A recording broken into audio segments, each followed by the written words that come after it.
хатаар өндгөлдөг галуу. Даниэл гэдэг фермчин эхнэр Эмилитэйгээ хамт жижиг фермийн аж ахуй эрхлэн аж төрдөг байлаа.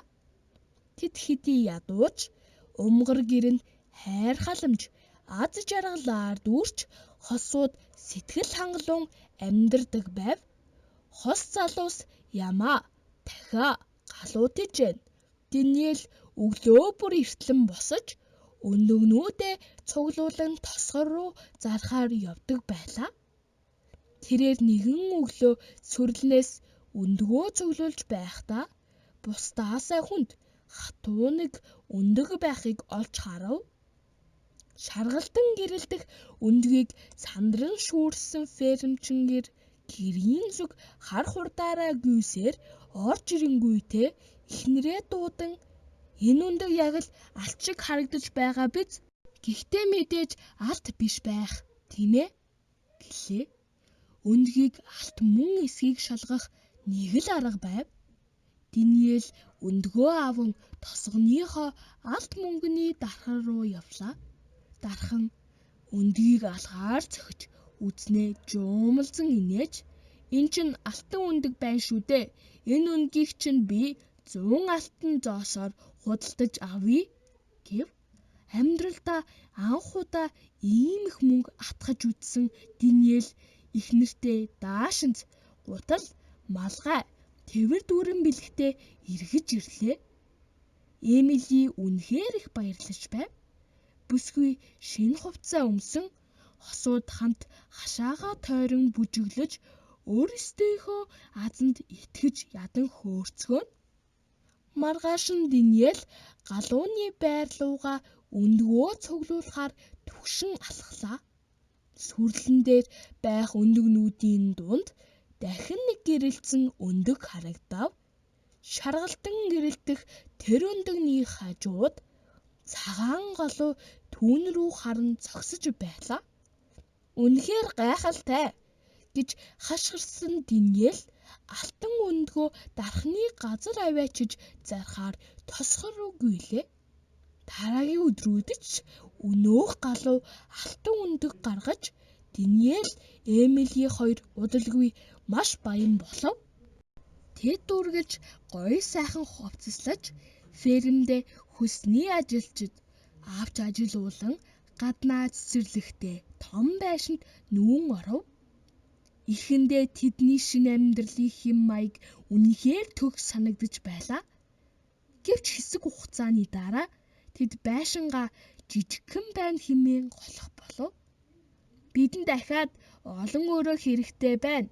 15 өрөө хангалттай биш. Зөвхөн хувцсаа л гэхэд нэг өрөөнд хийх хэрэгтэй. Номоо өрөх бас нэг өрөөтэй болмоор байна. Чиний хөгжмийн зэмсгүүд ч тусдаа өрөөтэй байвал зүгээр. Зарснаар зориулсан өрөөш дутагдаад байна" гэж Эмили санаа алдан хэлв. Даниэл эргэн тойрноо харснаа урьд нь саруулхан уужим тухтай санагдаж байсан байшин нь маш жижигхэн байгааг ухаарав. Фермчингэр "Нээрээ бид нүүх хэрэгтэй юм байна. Маш том цэцэрлэгт хүрээлэнтэй болвол их сайн байна да.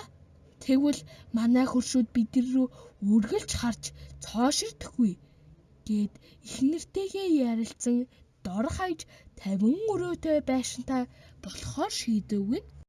Баярлсан эхнэр "Тэгвэл ингээд тохирох шив.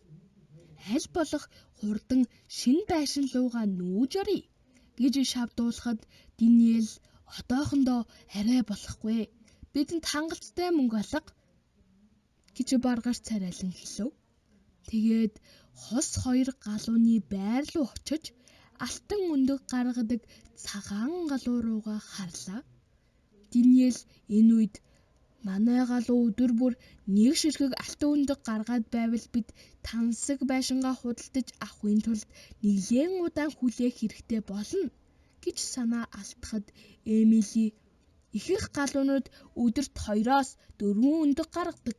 Гэтэл энэ галуу яагаад өдөрт нэгээс илүү гаргаж болдоггүй юм болоо" хэмээн бухимдан өглөв. Галуу тэдэн лүү харсаар л байлаа. тэд ууралсандаа болоод буруу харав. Бидэнд хүлээхээс өөр ямар ч зам алга гэж Эмили шивнэн хэллээ. Гэвч маргааш өглөө нь Даниэл өглөөний цайгаа ууж байхдаа гинт нэг санаа олсон бололтой ширээнээсээ үсрэн босоод тэр галуу өдөр бүр нэг ширхэг алтан өндөг гаргадаг. Тэгвэл алт хаанаас гарч байна гэсэн үг? Чи хэлдэ гэж эхнэрээ шавдуулахад Эмили дэмийл талгайгоо сэгсрэв. Нөхөр нь ойлгохгүй байна уу? Тэр галуу өөрөө алтан галуу байх. Гэхэд Эмили сая л учрыг ойлгож нэрээ тийм байх тэгвэл түүний бүх алтыг нь бушуухан авъя гэж дуу алтлаа.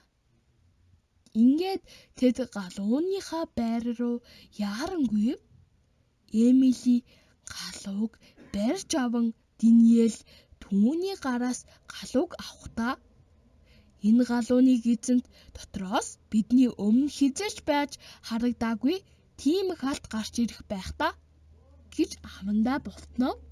Гэтэл галууны эзэн дотор ямар ч алт байсангүй. Эмили маш ууртайгаар нөхөр рүүгээ харан "Даниэл, чи юу хийж гин вэ?"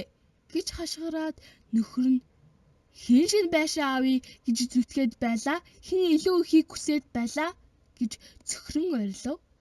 Гэхдээ галууг хөнөөх гайхалтай санааг бий лав гаргаагүй гэж Эмили уурсан хашгирав. Өдөр хоногуд урсаад тэдний хэрүүл үргэлжилсээр байв. Алтан өндөггүй баснаас хойш Даниэл Эмили хоёр өдөр өдрөөр хоосорсоор урдийн байшин шиг ядуу болохгүй. Гэвч өмнөхөөсөө ялгаатай нь тэд аз жаргалгүй байсан. Даниэл өглөө бүр галууны өндөг цуглуулахаар явхдаа амандаа бухимдан үхлэж гараа өндөгний сүрлэнд хийх бүртээ нэг нь алтан өндөг байгаасаа гэж горцоор байв. Гэвч тэр дахин хизээч алтан өндөг олж хараагүй билээ.